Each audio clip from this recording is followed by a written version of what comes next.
FRC এৰিয়াৰ প্ৰায় 1114 গৰাকী ব্যক্তিক আজি ইয়াত মাটিৰ পট্টা বিতৰণ কৰা হয় আৰু বিশেষকৈ এই অঞ্চলবাসী ৰাইজে যথেষ্ট দীৰ্ঘদিনৰ পৰা তেওঁলোকৰ দাবী আছিলে যে তেওঁলোকক ভূমিৰ অধিকাৰটো তেওঁলোকক দিব লাগে আৰু আজিৰ এই শুভ দিনত FRC অঞ্চলৰ জনজাতীয় খিলঞ্জীয়া লোকসকলৰ ভূমিপুত্ৰসকলক আজি তেওঁলোকক প্ৰায় 1114 গৰাকী ব্যক্তিক আজি ইয়াত ভূমিপুত্ৰ বিতৰণ কৰা হয় আৰু তেওঁলোকৰ মুখত এটা হাঁহি বিৰিঙাবলৈ কাৰণে আজি সক্ষম হৈছোঁ।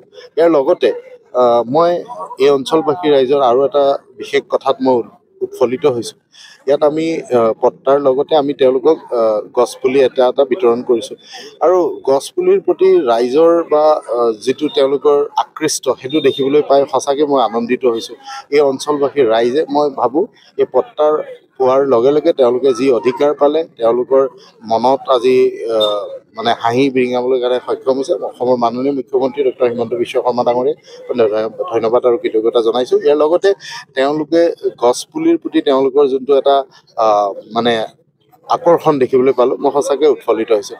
ইয়াৰ লগতে অসমৰ প্ৰাণৰ শিল্পী জুবিন গাৰ্গৰ স্মৃতিত আমি আহ্বান জনাইছোঁ যাতে এই অঞ্চলবাসী ৰাইজে তেখেতৰ স্মৃতিত সকলোৱে একোটাকে নাহৰ পুলি ৰোপণ কৰে আৰু নাহৰ পুলি ৰোপণ কৰি এই অঞ্চলটোতে এটা নাহৰৰ বাৰী সদৃশ এটা পৰিৱেশ তেখেতসকলে নিৰ্মাণ কৰে যাতে এই কথাখিনি আমি আহ্বান জনাইছোঁ আৰু ৰাইজেও সমৰ্থন জনাইছে। এটা দীৰ্ঘদিনীয়া দাবী তেওঁলোকৰ পূৰণ হৈছে আৰু তাৰ বাবে ৰাইজ উৎফুল্লিত। ইয়াৰ বাবে জিলা আয়ুক্ত ডাঙৰীয়া লগতে আমাৰ নিখিল বড়ো ছাত্ৰ সন্থা সকলোৰে সহযোগিতাত আজি ৰাইজে তেওঁলোকৰ দীৰ্ঘদিনীয়া দাবী পূৰণ কৰিবলৈ কাৰণে সক্ষম হ'ল। মই মোৰ ফালৰ পৰা সকলোকে শুভেচ্ছা জনাইছোঁ। বহু বছৰ ধৰি কংগ্ৰেছে হেৰি কৰাৰ পিছতো মাটি পট্টা নাপালে নিশ্চিতভাৱে অসমৰ ভূমিপুত্ৰ অসমৰ খিলঞ্জীয়া লোকসকল চবতকৈ ডাঙৰ কথা ভূমিপুত্ৰৰ ভূমি অধিকাৰ অসমত নাছিল। আজি অসমৰ যিখন বিজেপি চৰকাৰ বা আমাৰ মাননীয় মুখ্যমন্ত্ৰী ডাঙৰীয়াৰ নেতৃত্বত আজি যদি আপোনালোকে চাই খিলঞ্জীয়া ভূমিপুত্ৰ লোকসকলক আমি ভূমিপট্টা দিবৰ কাৰণে চেষ্টা কৰিছোঁ। আজি আপোনালোকে বসুন্ধৰা আঁচনিৰ যোগেদি আমি বহু লক্ষ্য মানে খিলঞ্জীয়া লোকসকলক ভূমিপুত্ৰসকলক তেওঁলোকৰ ভূমিৰ অধিকাৰ দিবলৈ কাৰণে সক্ষম হৈছোঁ, ভূমিপট্টা প্ৰদান কৰিছোঁ আৰু প্ৰকৃত তেওঁলোকৰ যি অধিকাৰ আজি তেওঁলোকে পাবলৈ কাৰণে সক্ষম হৈছে। পূৰ্বৰ চৰকাৰসকলে আচলতে চৰকাৰসমূহে কেতিয়াও চিন্তাই নকৰিলে যে ভূমিপুত্ৰ বা খিলঞ্জীয়া লোকসকলক এই অধিকাৰকণ তেওঁলোকে দিব লাগে বুলি। সেইকাৰণে আজি অসমৰ মাননীয় মুখ্যমন্ত্ৰী ডাঙৰীয়াৰ নেতৃত্বত খিলঞ্জীয়া লোকসকলে এতিয়াহে সকাহ পাবলৈ কাৰণে সক্ষম হৈছে। তাৰ বাবে ৰাইজে আমাক ধন্যবাদ আৰু কৃতজ্ঞতাও জনাইছে, মুখ্যমন্ত্ৰীগৰাকীক ধন্যবাদ আৰু কৃতজ্ঞতা জনাইছে। কাৰণ ভূমিপুত্ৰৰ ভূমি অধিকাৰ নাথাকিব এইটো কেতিয়াও সম্ভৱ হ'ব নোৱাৰে। সেইকাৰণে আমি কৈছোঁ যে ৰাইজ উৎফুল্লিত আৰু বিশেষকৈ ৰঙাপাৰাবাসী ৰাইজ যথেষ্ট উৎফুল্লিত ভূমিৰ অধিকাৰ পোৱাৰ বাবে, ভূমিৰ পট্টা পোৱাৰ বাবে। আৰু তাতকৈও ডাঙৰ কথাটো হ'ল অসমৰ মাননীয় মুখ্যমন্ত্ৰী ডাঙৰীয়াই বিশেষকৈ এটা চাহ জনগোষ্ঠী আদিবাসী সম্প্ৰদায়কো তেওঁলোকৰ ভূমিৰ অধিকাৰ বা ভূমিৰ পট্টা দিয়াৰ কাৰণে মাননীয় মুখ্যমন্ত্ৰী ডাঙৰীয়াই এটা পদক্ষেপ গ্ৰহণ কৰিছে।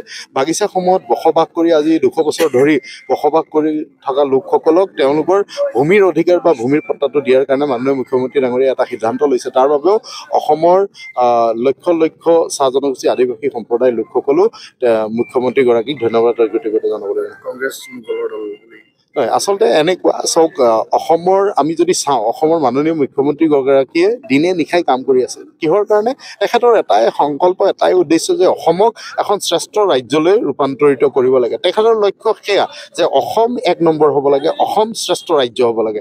কিন্তু আমি দেখোঁ বিৰোধীসকলে তেখেতক সমালোচনা কৰিছে। কিহৰ কাৰণে? তেখেতৰ চকীখনত কেনেবাকৈ আমি বহিব পাৰোঁ নেকি, তাৰ কাৰণে তেখেতসকলে নিজৰ স্বাভিমান সকলো জলাঞ্জলি দিয়া আমি দেখিবলৈ কাৰণে সক্ষম হৈছোঁ। আমি যদি চাওঁ বীৰ লাচিত বৰফুকনে মোগলক প্ৰৱেশ কৰিব দিয়া নাছিল এইখন অসমত। আৰু কিয় প্ৰৱেশ কৰিব দিয়া নাছিল? কাৰণ আই মাতৃক ভাল পাইছিল, অসম মাতৃক ভাল পাইছিল, সেইকাৰণে 17 বাৰকৈ পৰাজিত কৰিছিল। কিন্তু আজি যদি আমি চাওঁ বিৰোধীসকলে ৰাজগাদীত বহিবলৈ কাৰণে তেওঁলোকৰ সেই বংশোধৱৰ লগতে মিতিৰালি কৰি পেলাই তেওঁলোকৰ বুকুচাত বহি পেলাই ৰাজগাদী বহিবলৈ কাৰণে তেওঁলোকে চেষ্টা কৰি আছে। সেইকাৰণে কৈছোঁ এই কথাখিনি অসমৰ ৰাইজে বিচাৰ কৰিব আৰু অসমীয়া ৰাইজে নিশ্চিতভাৱে আগন্তুক নিৰ্বাচনত অসমৰ মাননীয় মুখ্যমন্ত্ৰী ডাঙৰীয়াৰ লগত থাকিব বুলি কওঁ।